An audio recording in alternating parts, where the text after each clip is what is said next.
Hey guys, it's Kate, and in this speed build I'm building a beautiful, cozy, flowery family home on a 40 by 50 lot.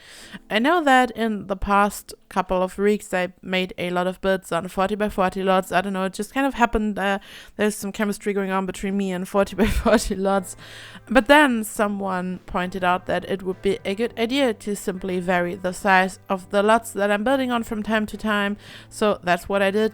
So I built on a 50 by 40 lot, as I said, and I was really pleased when I found out that this lot exists. I mean, I knew that the lot itself existed. I mean, I've built a couple of times in Newcrest in my life, but I didn't really had in mind that it's 40 by 50, and that's a pretty cool size in my opinion. When I was planning this build and thought about what I was planning to build, I thought that 64 by 64 was definitely too big, and 50 by 50 is the size of the lot of Magnolia Park, but I didn't want to bulldoze the park, so I thought, okay, 40 by 40 is slightly too small. And as I said in the beginning, I have built so often on a 40 by 40 lot during the last weeks, and I want to do something different. So when I found out that this lot has the size 50 by 40, I was very pleased, and I think it has a nice neighborhood. It's just the perfect place for this lot, and it was a lot of fun to build this. And it's on the left hand bottom corner of Newcrest if you are asking yourself which lot is this, and yeah, it's just perfect. I also really enjoyed building on this lot because it's rectangular, which is always a lovely shape, and I think there's more space for a garden in this case, and it just has a decent size. And yeah, as you just saw, I built the actual shape of the house, and I think what's most special about this is probably the shape of the roofs. This kind of roof is called a gambrel roof. It has slopes on each side and is symmetrical, and I think it's perfect for builds like this. It has a kind of country or rustic kind of feel to it, and I think it goes so well with this house. However, the game does not offer this roof shape by default, so you have to assemble it by yourself using multiple roof pieces. And this kind of roof is built by using 2 stories. On one story you place a room in the center, and then you leave a space in the left and right side, place a roof section on both sides, and then add a roof on top of the room, as you just saw. I mean, you just saw how I did that. And I also want to say thank you so much. I already said it in another video. Thank you so much for 1K subscribers. I still cannot believe it. I started this channel about 10 or 11 weeks ago, and it's been such a fun and wild ride. It's overwhelming and it's amazing. I said it before, I love The Sims. It's my favorite game. I also play other games, but this is just my favorite game. It has always been. I started playing with The Sims 1 and I just never stopped.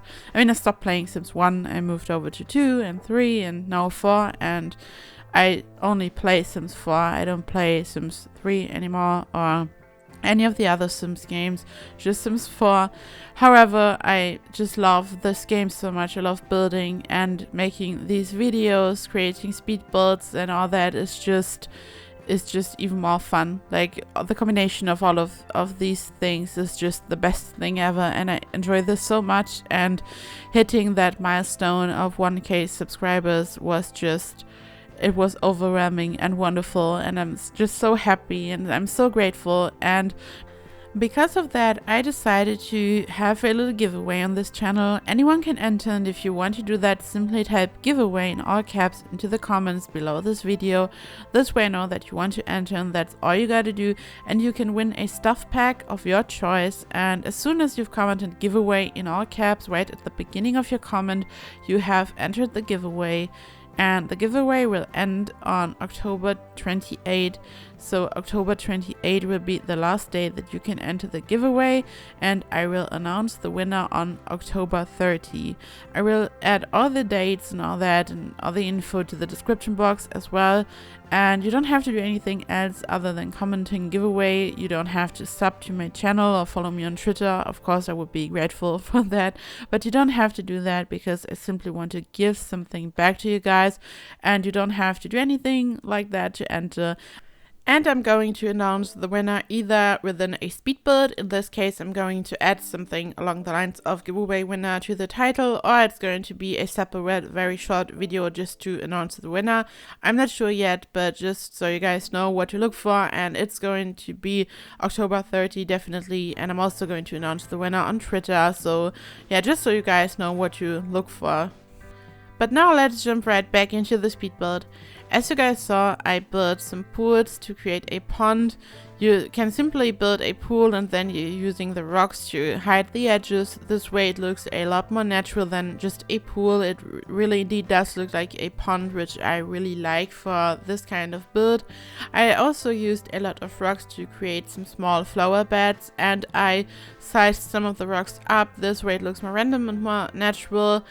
And I created a path that begins at the front of the house and leads to the back of the house where the garden is located, or will be located.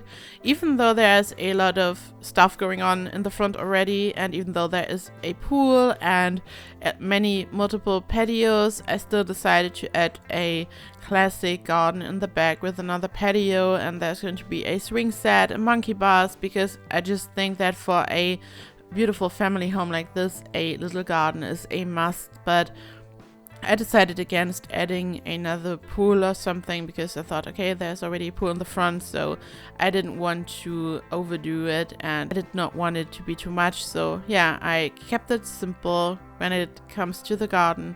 And I think something that makes this build special are the pink flowers. I'm not really the biggest fan of the color pink in general, but for this build I just think it looks so stunning. I said before that color for me is always a matter of the situation and the combination of colors, and I just think that the bold pink just goes so well with this kind of build. I used a lot of white and very muted pastel colors in this build, and I think a pop of color is always good. In this case, I added the white vines to the house. I did not want the house itself to be too colorful. I just used some of the flowers that are part of the romantic garden pack right at the house, at the facade, but these are not really like a hot pink. These are not too pink, but the ones that I used in the front in the garden are very pink and bright, and they just make this build look so much more happy, and it just looks like summer and also romantic and beautiful. I just think that this is what really ties this build together and what makes it look very beautiful. I mean, when I was building the lot, I was already happy with it, but then when I added the flowers, I thought, okay, this is it. I like that. This is kind of how I approach a build. I just change things up and I just see what looks good. And as always, I also added a lot of benches. I know that this looks more like a park, but I think for a garden like this, it just fits. And for the color scheme in general, I was going for pastel colors and a lot of white, just nothing that screams, hello, here I am. But then I also added some warm colors, the stairs, for example, a lot of the columns, so it's just balanced. And this is also why I decided to use the warm colored rocks for the front, and in general I did not want to use the cool toned gray ones, because these would just be too cool toned, and then I mean there's so much white, it would just be too pale and boring. So in combination with the pink flowers, it just looks very homey and very beautiful. And as you saw, I added a hedge that is part of the romantic garden pack, and I placed it in a way that makes it look like it's curved. I mean, it is curved, but it's not curved by default. I simply placed every single individual piece of hedge, and then I pressed Alt so I could rotate each piece a little bit, and this way I created a nice little curve. And I decided to use the yellow one just to balance out the colors again, and because of that I also added some yellow flowers to the front, so the color repeats itself, so it's not just one yellow object in the front, so it looks balanced. I just feel like having something rounded or curved in this game makes a build easily look very special and unique. It's something that you don't see that often in builds. I mean, we don't have round rooms, and yes, we have rounded foundations, and you can even create a curved path with it and all that stuff, but you don't see these kind of things that often, and I just think it's so much fun. And you just have to activate your bb.move object sheet and press Alt, and the fun can begin. I would advise to use move objects, because if you are doing something like that, you want the objects to be very close to each other. You want them to touch and even merge a tiny little bit, and you couldn't do that without that sheet. And the reason for that is because you don't want it to look like a lot of separate objects. In this case, it just looks like one hatch that has grown this way or something. So you have to be, I mean, it's a little bit tedious, and you have to be very exact when you are doing this, but it's worth it. And I don't know, I think it's also something that calms me down a little. It's I don't know, it's like meditation or something. It just takes a few minutes, and I don't know, I just enjoy this, even though it's tedious. It's a lot of fun. And in this case, for the hatch, I would also advise to use the smaller one. There is a version that is longer, but this one it's slimmer, and this way it's so much easier to create a nice curve. And I mean, you could use the bigger one if you would like to create a bigger curve, but for something like this, I would advise to use the slimmer one, definitely.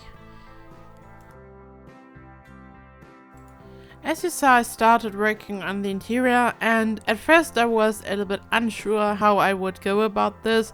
I wasn't sure which colors to use, but eventually I decided to use a lot of warm colors and red and this stunning burgundy, because burgundy looks like a very, very dark pink with some brown and more red in it, but I just felt like it goes so well with the pink on the outside without having a completely pink house, because I didn't want to go overboard with the pink in general, not on the outside and not on the inside, because I mean, pink is wonderful depending on how you use it, but I didn't want to create a Barbie house or something, so I did not use too much on the exterior, and the same goes for the interior. I still wanted to stay within the whole theme of the whole house, so I used this beautiful burgundy, but I also used some orange colors and brown and all that stuff, so I think it looks cool. And here I'm furnishing one of the 2 kids' rooms. The house has 3 bedrooms, 1 master bedroom, 2 kids' rooms, and also 2 bathrooms. So it has the perfect size for any kind of sim family, I would say. I mean, you could even put 2 kids into 1 kid's room, and so there's enough space for maybe 4 kids or something. So the house is definitely not small, but it's also not huge. I think it has a decent size.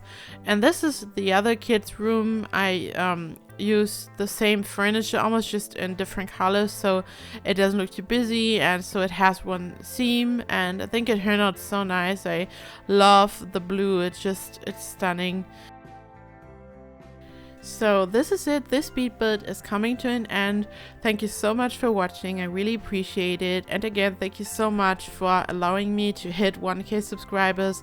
As I said before, I added all the information for the giveaway to the description box, and you can also find all the information for this build in my description box, my gallery ID and what packs I used and all that stuff. And if you enjoyed the video, please like and subscribe, and I hope I see you in the next video. Bye bye!